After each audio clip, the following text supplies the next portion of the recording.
जय श्री राम मित्रों। Nifty, bank Nifty, Sensex और फिर निफ्टी के बारे में बात करेंगे कल के बारे में। कल क्या क्या कुछ हो सकता है उसके बारे में देखते हैं, और क्या रहा और कैसा और क्या कुछ चल रहा है देश में, वो सब देखते हैं। ठीक है, तो शुरुआत करते हैं निफ्टी फिफ्टी से ही पहले तो निफ्टी फिफ्टी देखोगे आज, और फाइनली निफ्टी फिफ्टी ने क्लोजिंग दे दी 800 के ऊपर, जो उसे टेक्निकली चाहिए भी थी। ठीक है, बहुत ही अच्छे तरीके से देखा जाए तो पहले वो घुमाते रहे 800 के नीचे ही, और फिर आखिरी के 1 डेढ़ घंटे में सपोर्ट लेके मूविंग एवरेज का, और वहां से ऊपर खींच दिया और क्लोज दिलवा दिया 800 के ऊपर। अब कल क्या करेंगे? कल ये फिर से इसके ऊपर टिकाएंगे 800 के ऊपर पहले तो, और फिर धीरे से यहाँ पे इस तरफ 26,000 की तरफ ले जाएंगे। फिलहाल अभी यही है कि इसके 800 पर टिकाओ, बैठाओ, चांस देते रहो, ताकि बियर्स को लगे चांस ही मिल रहा है, चांस देते रहो और फिर गिराओ। ठीक है, गिरा दिया मान लो, फिर गिरा दिया, फिर चढ़ाओ धीरे धीरे करके। तो ये कुछ चल रही है। आरएसआई दे सकते हो इसकी आप, 54 पहुंच चुकी है, धीरे धीरे पॉजिटिव हो चुकी है और सारी मूविंग एवरेज के ऊपर कामकाज कर रहा है। ये देख सकते हो आप, सारी मूविंग एवरेज को काट के अब ऊपर ट्रेड कर रहा है। ठीक, यानी कि अब दिख रहा है यहाँ से बुलिश पैटर्न, थोड़ा सा बुलिशनेस दिख रही है कि हाँ अब 26,000 को मुझे लग रहा है यहाँ से खींचेंगे। अभी एक बारी चलते हैं 15 मिनट में, देख लेते हैं एक बारी क्या कुछ 15 मिनट में हो रहा है। तो 15 मिनट में देखोगे तो वही सेम, पहले तो रोक के रखा एक जगह पे ही, कुछ नहीं करने दिया, वहीं खिलाते रहे, नीचे थोड़ा सा हल्का नीचे ले गए। जैसे यहाँ पे देखोगे तो नीचे ले गए, यहाँ रोक के रखा, फिर यहाँ रोक के रखा, फिर यहाँ रोक के रखा, फिर इस लेवल पे खिलाते रहे। फिर फाइनली जैसे उन्हें लगा कि अब टाइम हो गया है, तो उन्होंने 1 डेढ़ घंटे पहले यहाँ से सकते इस लेवल को तोड़ा, ऊपर ले गए, टेस्ट करवाया, नीचे लेके आए और फिर ऊपर ले गए। तो ये तरीका होता है वो बाइंग को लेके आना। बस यहाँ पे अभी क्या हो चुका है कि ओवर ब्रॉड में हो चुका है, तो अब वापस हल्का सा नीचे लाएंगे इसको। ठीक है, ज़्यादा थोड़ा सा नीचे लेके आएंगे और फिर रैली लेके आएंगे ऊपर की। ये 80 जा सकती है आरएसआई। ठीक है, तो ओवरबोर्ड तो नहीं बोल सकते अभी इसको हम, वो जस्ट लाइन के ऊपर तो ओवरबोर्ड लग रहा है हमें। बाकी 80 जा सकती है आरएसआई।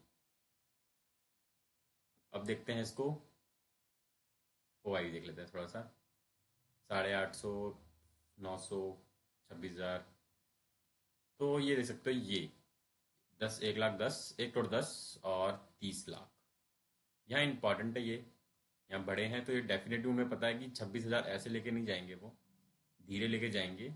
और देखो, बहुतों को लग रहा था धीरे जा रहा है तो क्या पता 26,000 के ऊपर चला जाए।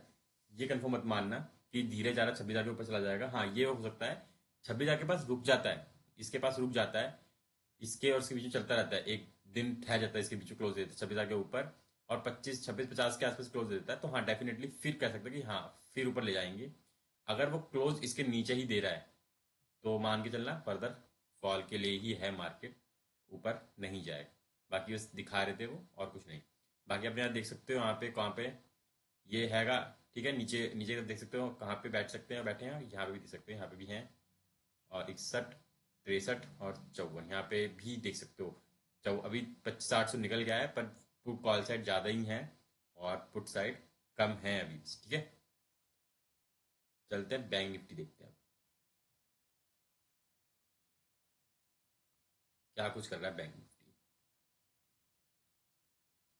तो bank Nifty all time high पहुंच गया अपने, धीरे धीरे धीरे धीरे करते करते वही सपोर्ट कर रहा है बेसिकली। बैंक निफ्टी ही पूरा सपोर्ट देता है निफ्टी 50 को। और 20 की अगर देखो ट्रेड लेना चाहो तो आराम से 20 की मूविंग एवरेज पे आप देख सकते हो।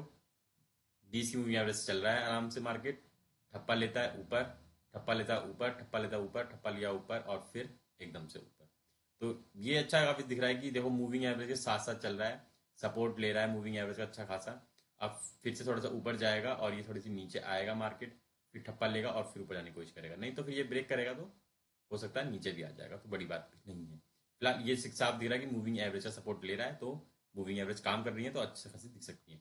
साथ में ये देख सकते हो आप, आरएसआई अभी 71 के पास पहुंच चुकी है इसकी। मैंने बोला 80 होता है वैसे ओवरब्रोड, फिलहाल अभी इतना डरने की जरूरत नहीं है। 15 मिनट का चार्ट है वैसे भी। हाँ, तो देखते हैं एक दिन के चार्ट पे।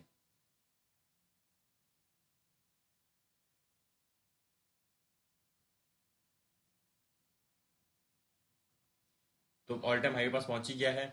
ये ऑल टाइम हाई है उस दिन जो टैरिफ के बाद कम हुआ था, उसके बाद ये ऑल टाइम हाई था 61,764 का। और 61 596 लगा दिया है आज और वहीं बंद हुआ है ऑलमोस्ट। तो कल लगा देंगे, ऑल टाइम हाई भी लगा के दिखा देंगे, या फिर 62,000 छुआने में कुछ बड़ी बात नहीं है, जा सकता है। पर याद रखना कि पहली दूसरी बार जाएगा तो मुझे नहीं लगता ज़्यादा ऊपर जा पाएगा। तो बहुत जाएगा तो 61,000 मैं मानता हूँ 850।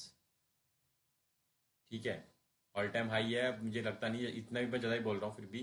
पर मैं एक बात बता रहा हूँ कि जा सकता है हिस्सा, इतना जा नहीं सकता, बहुत ज़्यादा बोल रहा हूँ, उसकी दूसरी बार है तो ऑब्वियसली दूसरी बार तो नीचे आएगा एक बारी, उसके बाद ही जाएगा। वो हो सकता है यहाँ तक का एक बारी ले, फिर वापस से ऊपर जाए अगर जाना है तो। नहीं तो टाइपिंग चल ही रही है। बाकी ऑल टाइम हाई पे क्या टाइपिंग बोला जाए इसको, तो बैंक निफ्टी में तो अच्छी खासी है दौड़। वो देख लेते बैंक निफ्टी का भी, क्योंकि इसकी भी एक्सपायरी अब आ ही चुकी है बैंक निफ्टी की। क्या कुछ बोल रही है वो देख लेते हैं, समझ लेते हैं, थोड़ा सा देख के समझ के काम करते हैं।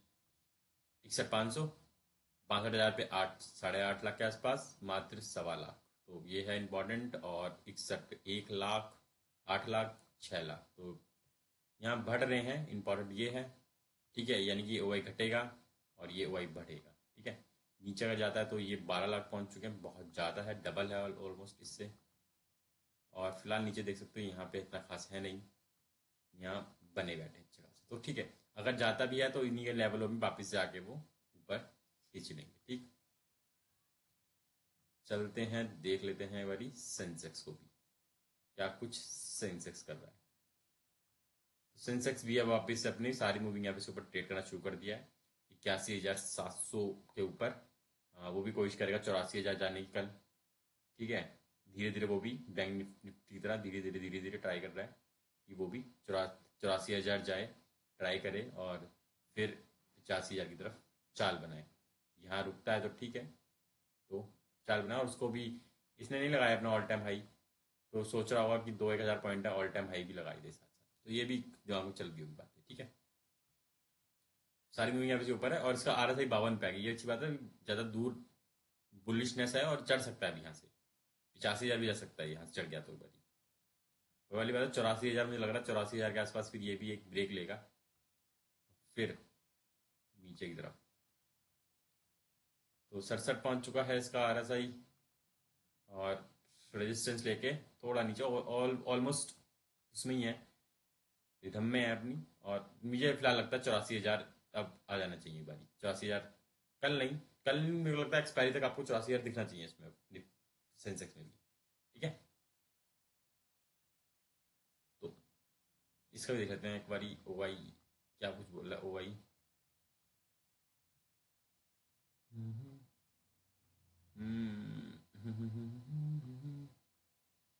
हम्म तो यहाँ पे क्या है देख लेते हैं। तो यहाँ पे है, यहाँ पे तो है ही, चलो 10 लाख है यहाँ पे कम है, ठीक है। 84,000 पे 20 लाख है, 3 लाख है, तो 84,000 हडल होगा डेफिनेटली। शॉर्ट कवरिंग कुछ करा पाएगी।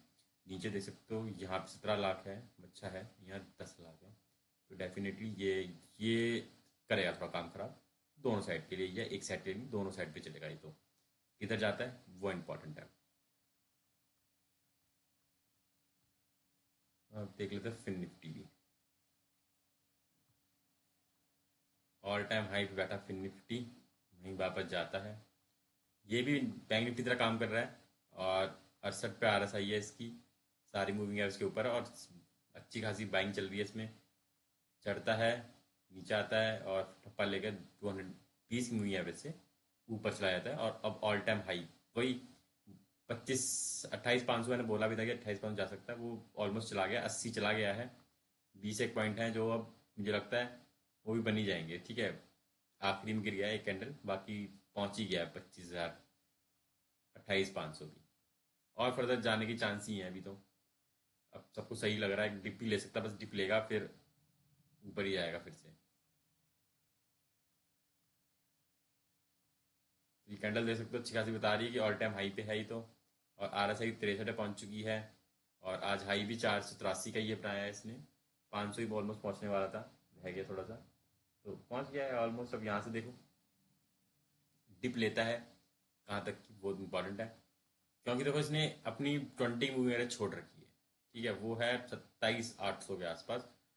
600 500 600 पॉइंट दूर है। तो अब इसको वैसे मेरे हिसाब से कंसोलिडेट करना चाहिए था अपने को इस एरिया में कहीं पे, ताकि मूविंग एवरेज पास पहुंचे। वो होगा, ठीक है। या तो एकदम से डिप आएगा, एकदम से डिप आएगा और इस एरिया में बैठेगा ताकि फिर ये पास पहुंचे उसके, ऐसा कुछ होगा तभी ये पास पहुंचेगी। नहीं तो बहुत टाइम हो गया है यहाँ से, अगर देखोगे इस कैंडल छोड़ने के बाद से 4 5 6 7 8 9 10 11 12 कैंडल हो चुकी हैं, इसने नहीं छुई है मूविंग एवरेज। तो अब हाँ, वक्त आ गया कि इसको मूविंग एवरेज ये भी है, ये भी देखी जाएगी। ये भी कैंडल पे नहीं छुई थी, 12,000 कैंडल हो चुकी है। तो डेफिनेटली अभी आप वक्त आ गया कि इसको अपनी मूविंग एवरेज 20 के पास आना चाहिए। वो होता है, अगर ऐसा नहीं होता तो वो छूने आता है या फिर कंसोलिडेट करेगा अपने आप को एक एरिया में। फिर ये अगर कंसोलिडेट कर रहा है, समझ लेना ये अपने पास बुला रहा है इसको और ऊपर खींचने की तैयारी करेंगे मार्केट को। अगर गिरना होता तो फिर इसको छूने आता फिर वो, ठीक है। फिलहाल मुझे लग रहा है कि इसको छूने आएगा, कंसोलिडेट करेगा अपना, कहीं ना कहीं फिर जाएगा ऊपर की तरफ, अगर मोमेंटम शिफ्ट नहीं होता है तो। क्योंकि फाइनेंस में और बैंक में तो सब कुछ सही चल ही रहा है, तो मेरे को सबसे नहीं लगता। बाकी फिर भी देखते हैं आगे क्या कुछ हो सकता है। एक कोई भी न्यूज़ वॉर की या कुछ और, मार्केट गिराने बहुत है। ठीक है, तो आई होप आपको चला होगा, मैंने आपको जानकारी दे दी। ऐसी और जानकारी के लिए चैनल बने रहे। धन्यवाद।